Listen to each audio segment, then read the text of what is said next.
Hello and welcome back to the vlog. Lots of new subscribers, so thank you very, very much. Obviously you've watched Sidemen Sunday. We brought to you here in Cobham in 3-degree weather. As you can see, the breath is already beginning to get very, very cold. We're in the most non-league situation of all time. Here at the under-23s, Farnham under-23s versus Cobham. And the floodlights can't go on yet because they've got to turn off the other floodlights for these floodlights to be able to be put on, so the circuit doesn't blow and the fuse goes. It's currently 9 minutes until we kick off, and that's the pitch. Just interrupting the video here to remind people that we're giving away a Farnham Town away shirt signed by all 7 of the Sidemen. It was a competition where you had to subscribe to us before Friday the 2nd of December. We will reveal the winner of the signed shirt later on in the video. And if you haven't already subscribed, please do. It makes a big difference to the football club.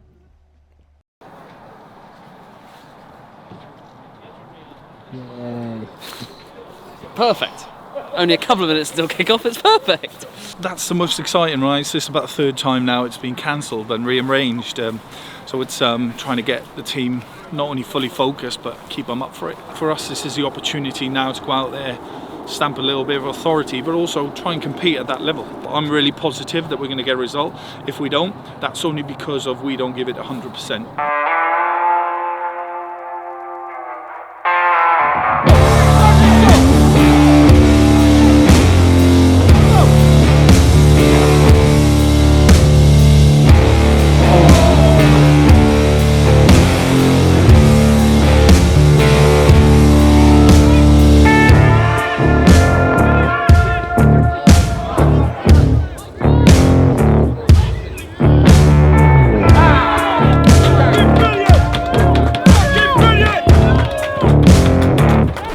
Boys are both happy that I called it off, then I'll happily call it off. It's not an issue. I don't win any prizes by playing it, but it's up to you. You want to win, but you don't want to win like this. They're a very good team. We're a very good team. You don't have to be on the so you want it called off. If you guys agree, I'll happily call it off.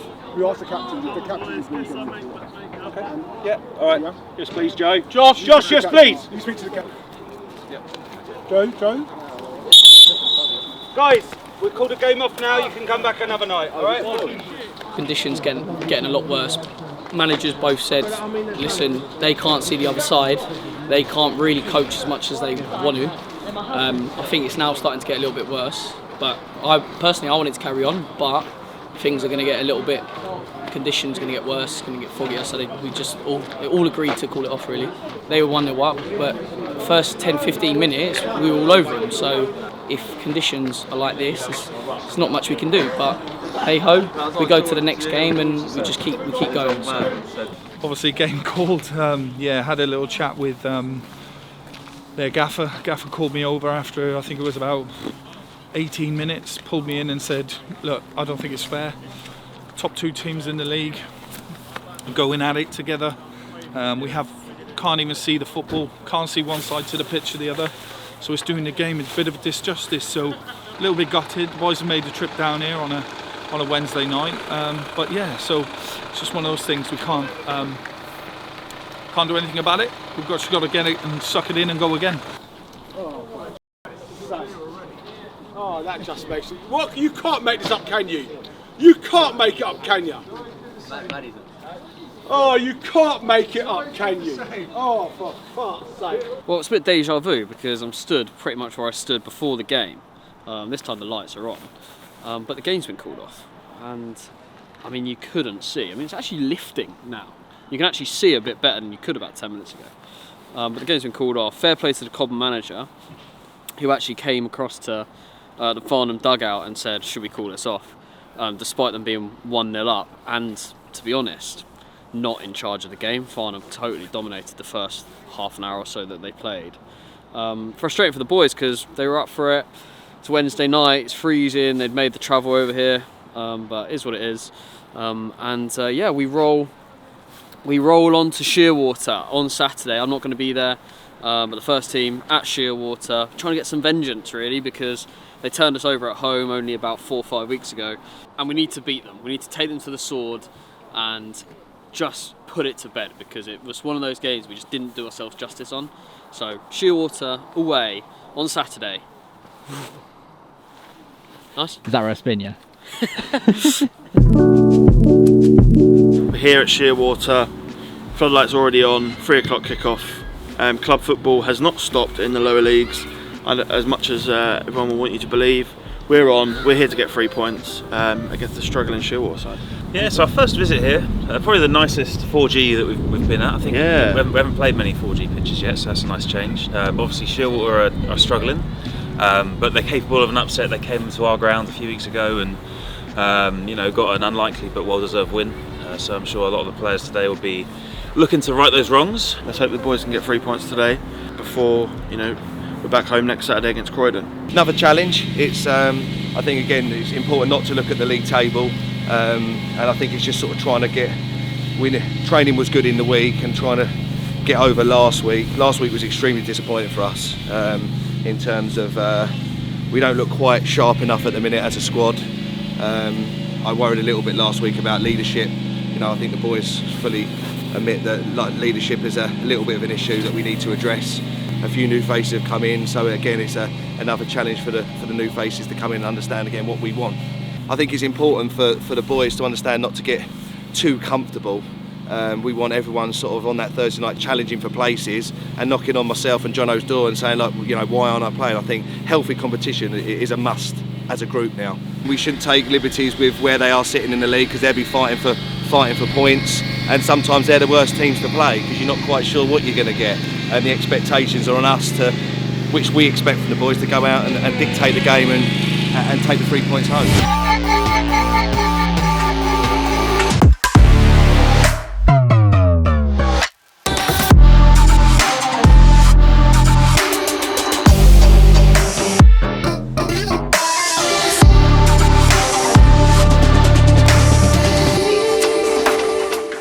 Make sure we're f***ing on it all round, yeah?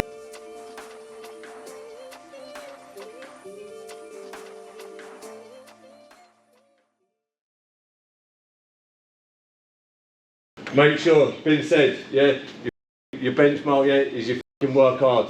You work your f***ing nuts off, yeah? Start showing now. I expect us to be better drilled side than what they are. Yeah, I expect us to be head and shoulders above them in terms of what we're doing and the shape we've got about us. Yeah. Now you have to go and do it. Yeah, you go and do it. Show broad shoulders that you're the better side.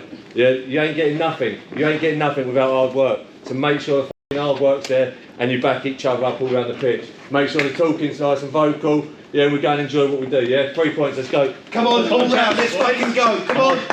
Farnham Town were back in league action this week and made the 19-mile trip to Shearwater. The hosts came into this one bottom of the table, having lost a number of players and their manager, but they were sure to be fired up for the visit of Farnham Town, the side which gave them their last 3 points.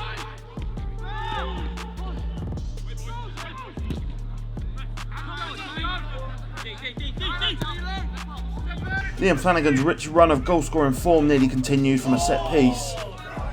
The deadlock was broken early through a goal of the season contender from wing-back Tom Smith. Tom has been with Farnham for a number of years and scored countless wonder goals, but this must be right up there.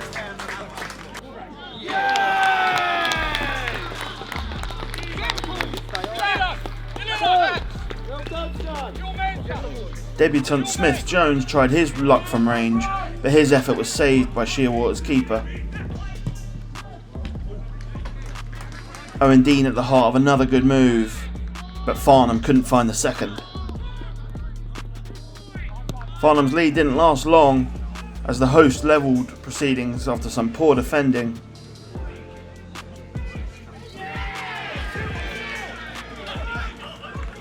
And the entire context of the game was flipped on its head when Farnham went down to 10 men when Kwame Copeland was adjudged to have denied a clear goal scoring opportunity. We'll let you make your own minds up.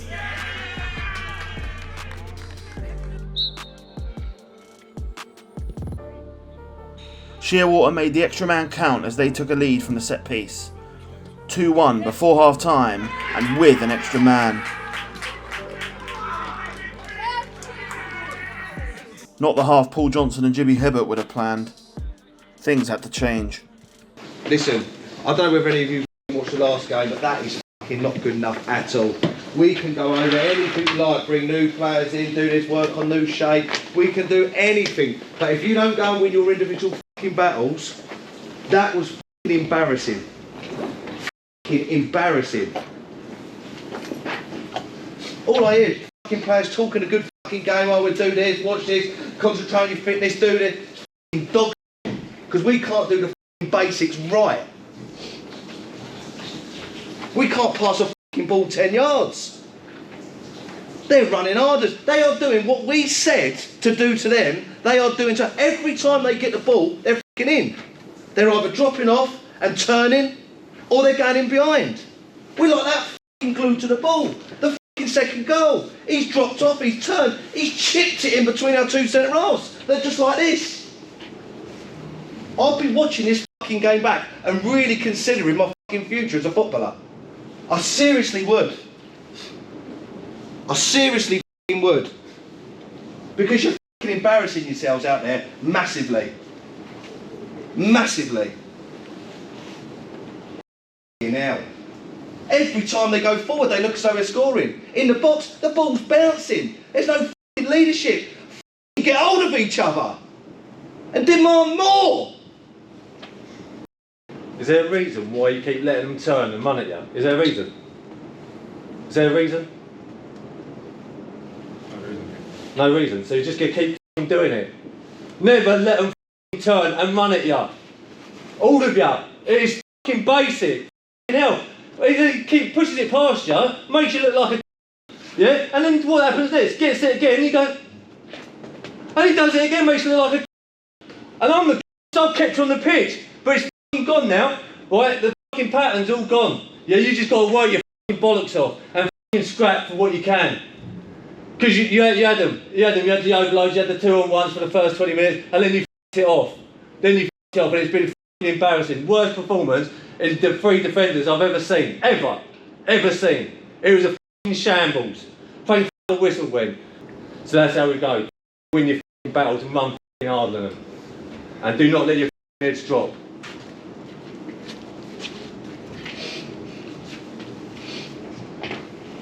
Mentality's got to change, chaps.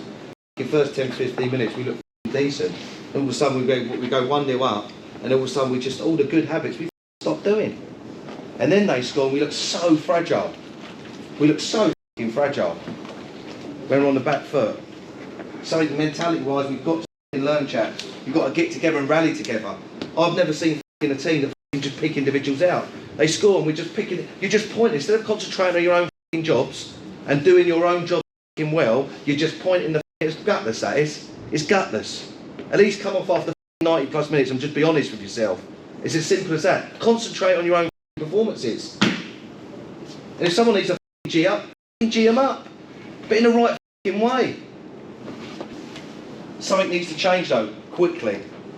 Have a little bit of pride now. When we go out there, we have some pride in what we do. Don't mug yourselves off. Stick together out there and work your nuts off. Alright?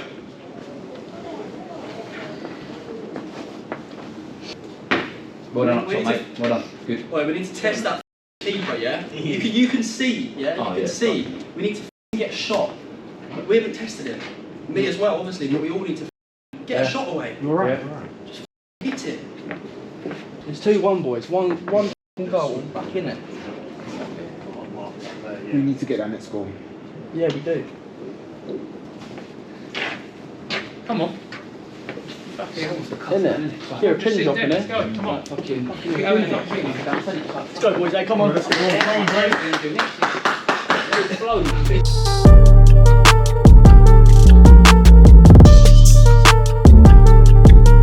The half-time team talk seemed to do the trick as Farnham came out of the blocks in the second 45. Owen Dean's inviting cross, not quite converted by Connor Young. That didn't deter the striker, as his left-footed effort minutes later found its way into the net to tie up the game. Could Farnham nick a winner here?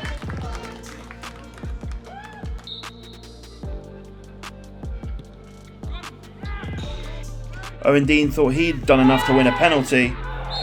Referee had other ideas, booking him for simulation. Make of that what you will. The game nearly passed without Liam Flanagan getting his name on the score sheet. He changed that in the last minute to nick all 3 points for Farnham. It took a couple of bites of the cherry, but he showed great persistence and got Farnham the goal that gave them all 3 points.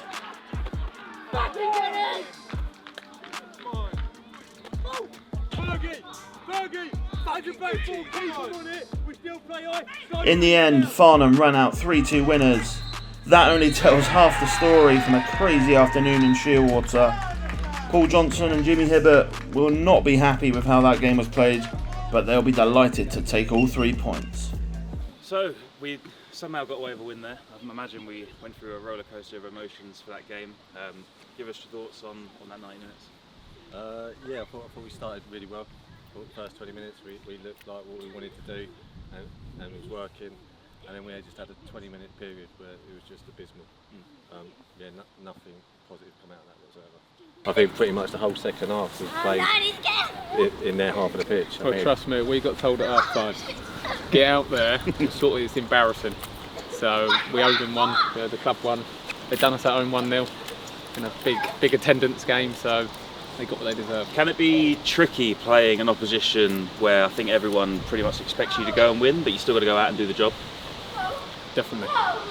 When you let your foot off the pedal and they get a couple of chances and take them, and you go down to 10 men, you're thinking, right, game's over, but then stuck in there and got the win. A few lads joined us firstly a couple of weeks ago, and then we had about 5 or 6 new players at training on Thursday. So yeah, I mean we've only had a few days to sort of see what they're like. A few made debut today, but yeah, they seem good lads. We've had about 5 or 6 coming in all different positions. So yeah, hopefully we think we need to gel quickly. We're halfway through a season, so we haven't got the time to, as you would do at the start of season, pre-season, to sort of gel and mix and have pre-season games. They've got to try and slot straight away. So yeah, good start. It happens quite a lot at this level of football. Obviously, new managers bring in sort of their own players. So obviously, Sean came in start of the year. There was probably 10 new players at training, and then obviously Jono's come in, and it's the same thing. Obviously, managers sort of trust players that say no. So it's just something as a squad we've got to sort of adapt to. They've sort of gelled in quite well. Sort of personality sort of work really well currently. So yeah, and obviously it wasn't the prettiest result today, but it's the sort of game we weren't winning at the start of the year. So yeah, really good. So just got to try and build on it like we've tried to do a couple of times this year. But yeah, sort of everything seems to be sort of everyone's gelling well together. So yeah, that's all you can really ask for.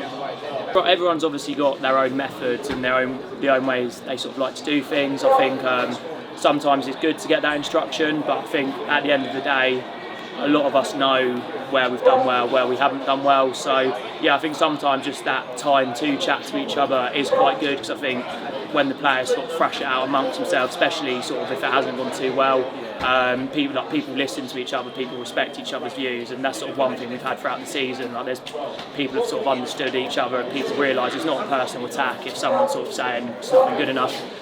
So yeah, we got some really good characters, but like I say, we haven't known Jono and sort of Jim for too long, so I'm sure there'll be a couple of occasions where sort of they do sort of come in and there are going to be some harsh words, but that's just part and parcel of football, and sort of everyone's used to it. Everyone's been in sort of a sort of men's changing room before, so yeah, just one of them things. Like I said earlier in the video, over the last week we've had a competition to win a Farnham Town away shirt signed by all 7 of the sidemen after they attended our last home match for Sidemen Sunday. Over 3,000 new people have subscribed to this channel in the last week, and the random winner of the signed shirt is Thornbury on the channel right here. Congratulations to Thornbury. We will be in touch via Twitter or Instagram. Thank you to everyone who subscribed. It really does make a difference to the club as we continue the growth of this project. We're leaving Shearwater with 3 points. Got there in the end, down to 10 men. Boys dug in, really ground it out. Yeah, I think obviously a lot of people thought we were going to come here and win today, and it's never as easy as that. But the manner of the win, coming from behind late in the game with a man down to take the win, I think will really galvanise the players, do a lot for morale, do a lot to build relationships in that squad, and they can use this as a foundation to move forward. And we've got Croydon next week, and the guys are going to be looking to put a run together before we break up for Christmas. This will be an exciting vlog. Last minute winner, down to 10 men. Let's see where we go from here. Let's start a run now.